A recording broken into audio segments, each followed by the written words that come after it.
Everyone, this is me, Dr. Sadaf Amreen, currently pursuing MD Pathology from the Ajmal Khan tibia college Aligarh Muslim university Aligarh. आज मैं आपके साथ बात करूंगी यूरिन एग्जामिनेशन। तो फिज़िकल और केमिकल और माइक्रोस्कोपिक तीन तरीके से एग्जामिनेशन किया जाता है यूरिन के अंदर। तो ये बुक कौन सी है, most of the people want to know that, and the name of the book is practical book है ये पैथोलॉजी की बाय हर्ष मोहन। ओके, तो एग्जामिनेशन के अंदर क्या है, सबसे पहले हम स्पेसिमेन देखते हैं कितनी एडिक्वेसी है उसकी, फिर उसका फिजिकल या ग्रॉस एग्जामिनेशन जिसे बोलते हैं, फिर केमिकल किया जाता है, फिर माइक्रोस्कोपिक एग्जामिनेशन किया जाता है। ठीक है, तो इसमें देखते हैं सबसे पहले एडिक्वेसी ऑफ द स्पेसिमेन में हम क्या चीज़ें देखते हैं। थोड़ा सा जूम कर लेते हैं। ठीक है, the specimen should be properly collected in a clean container which should be properly labeled with the name of the patient, age, sex, identity number with date and time of location. It should not show sign of contamination. यानी आप जब urine examination करने जाएंगे सबसे पहले आपके पास आता है सैंपल। तो सैंपल में क्या होता है, आपने यूरिन जो कलेक्शन आया आपके पास में, आप श्योर देख लें पहले ही कि वो क्लीन कंटेनर होना चाहिए, उसके ऊपर नाम लिखा होना चाहिए पेशेंट का, उसकी एज, सेक्स, ताकि दूसरे पेशेंट से वो मिक्स अप ना हो। ठीक है, और डेट किस टाइम पे आया है, कलेक्शन टाइम भी लिखना होना चाहिए। ठीक है, कोई भी उसके अंदर कंटामिनेशन का साइन प्रेजेंट नहीं होना चाहिए। सबसे पहली बात, स्पेसिमेन का कलेक्शन कैसे किया जाता है, क्या हम पेशेंट को बोलेंगे कि उसको इस तरीके से कलेक्ट करना है या सिंपली ऐसे ही कलेक्ट कर लेना है। तो एक कुछ स्पेसिफिक चीज़ें हैं जो हम उसे बोलेंगे कि उसको इस तरीके से कलेक्ट करना है, कैसे करना है। For routine examination clean glass tube is use for bacteriological examination, a sterilize tube और a bottle is required. Okay, इसमें हम जो सैंपल लेते हैं यूरिन का, वो कौन सा सैंपल लेते हैं, मिड स्ट्रीम सैंपल जो है ज़्यादातर प्रेफर किया जाता है। That is first part of the urine is discarded and the mid stream sample is collected. यानी जो यूरिन हम पास आउट करते हैं उसमें से जो पहला पार्ट होता है उसको डिस्कार्ड कर दिया जाता है, जो बीच वाला पार्ट होता है उसको लिया जाता है। 24 आवर सैंपल के लिए collection of urine is started in the morning at 8 AM and subsequently क्या होता है, सैंपल जो होता है कलेक्ट किए जाते हैं टिल नेक्स्ट 8 AM।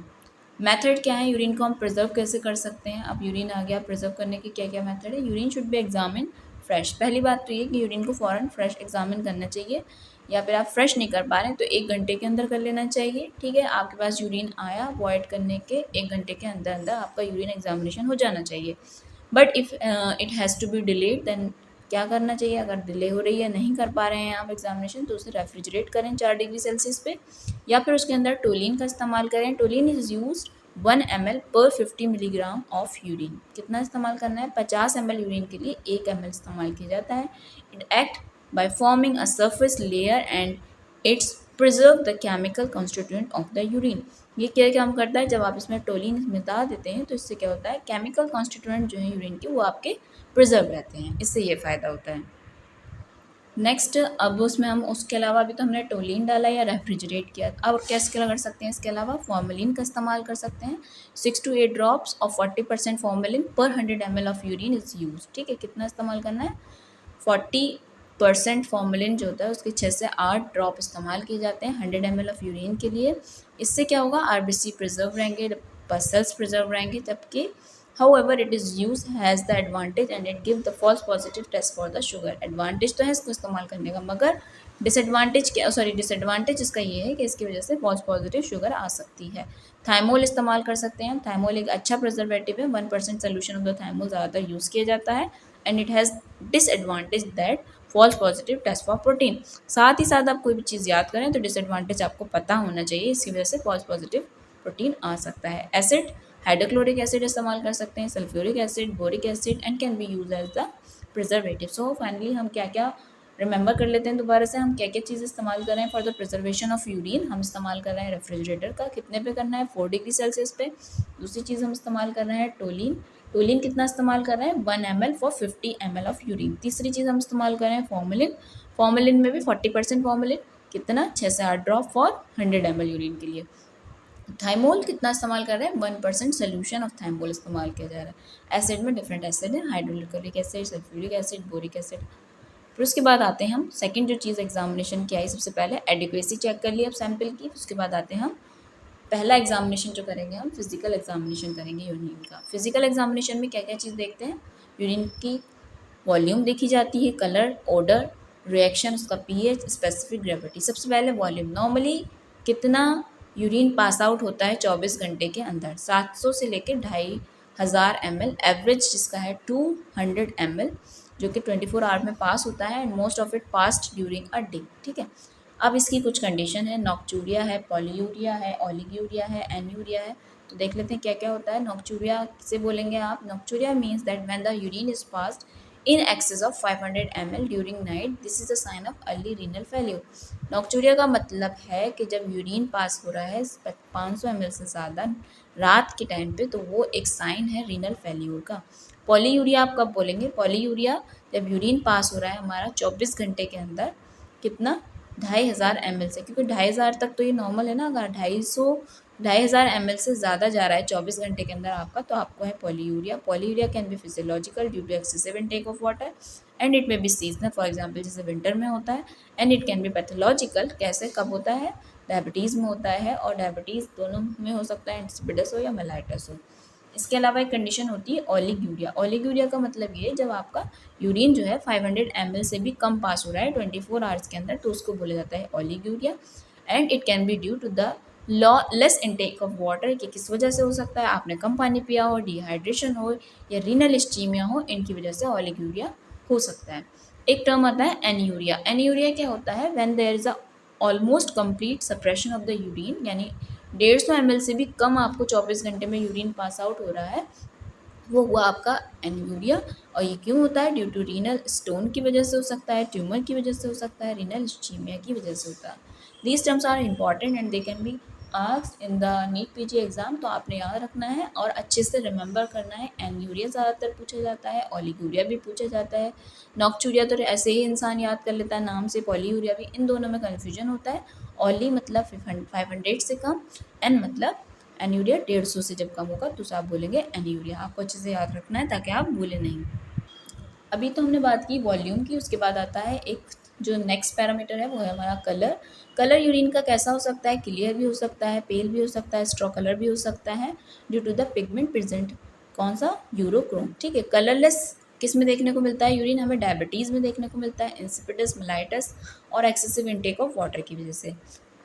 दूसरा, डीप अंबर कलर जो होता है किस वजह से होता है? Due to the good muscular exercise और high grade fever.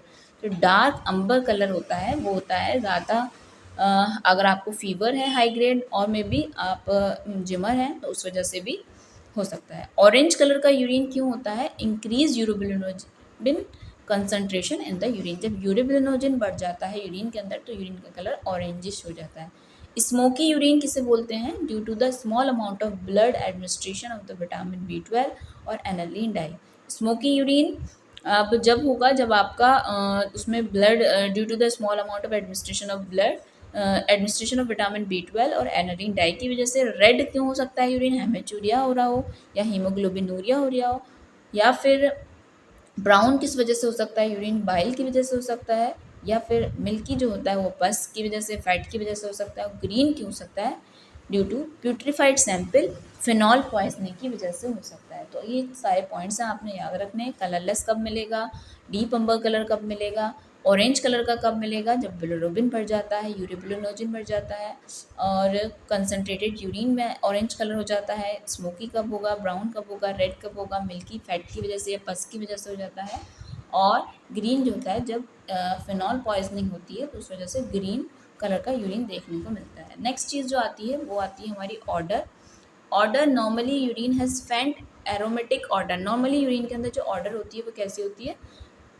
Aromatic order होती है। अब पंजेंट हो सकती है, प्यूट्रिड हो सकती है, फ्रूटी हो सकती है, माउसी हो सकती है। पंजेंट कब होगी? Due to the ammonia produce by the bacterial contamination की वजह से। प्यूट्रिड कब होगी? जब यूटीआई होगा। फ्रूटी होगी कीटो एसिडोसिस की वजह से। माउसी जो होती है जैसे कि हम सभी जानते हैं फिनाइल कीटोन्यूरिया के अंदर होती है। तो ये सारे पॉइंट्स हैं आपने याद रखने हैं।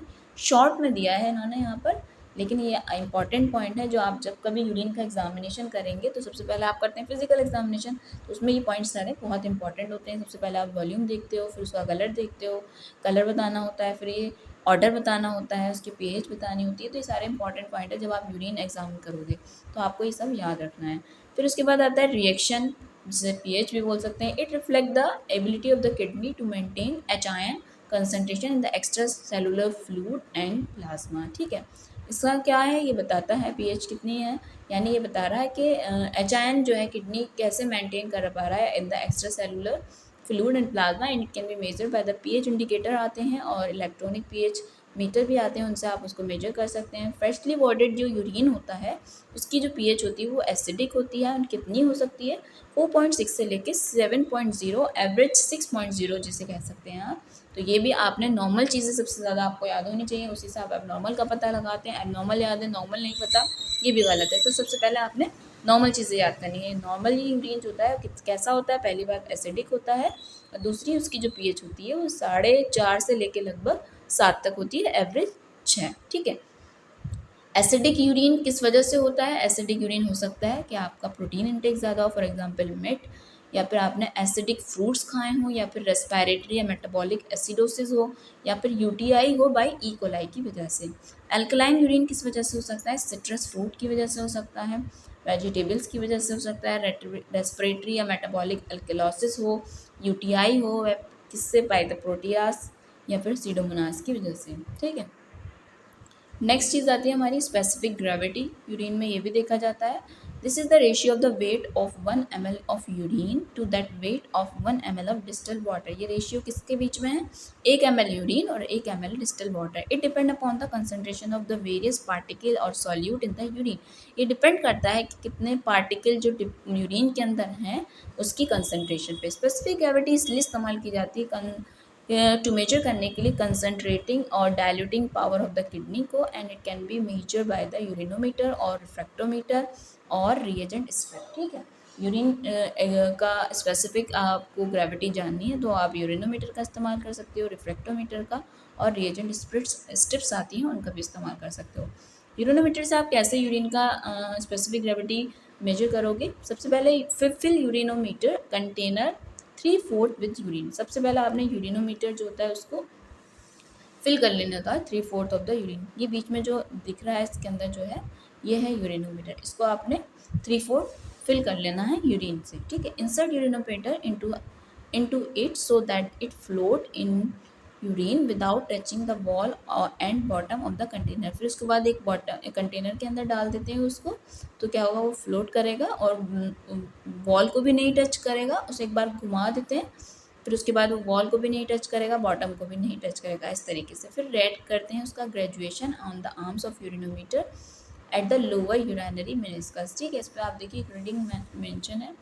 ठीक है, इसी को आप रीड करते हैं। ठीक है, ये इस तरीके से यहाँ रीडिंग दिखती है, इसी को आपको मेजर करना होता है। Read the graduation on the arms of urinometer at the lower urinary meniscus and add उसके बाद और सब्ट्रैक्ट कर सकते हो आप 0.001 from the final reading for each 3 degree Celsius above और below the calibration temperature respectively marked on the urinometer. ठीक है, इतना माइनस कर दीजिए आपको उसके अंदर, फिर आपको मिल जाएगी उसकी specific gravity of the urine. फिर दूसरा हम जो स्पेसिफिक ग्रेविटी मेजर कर सकते हैं वो कर सकते हैं रिफ्रैक्टोमीटर से।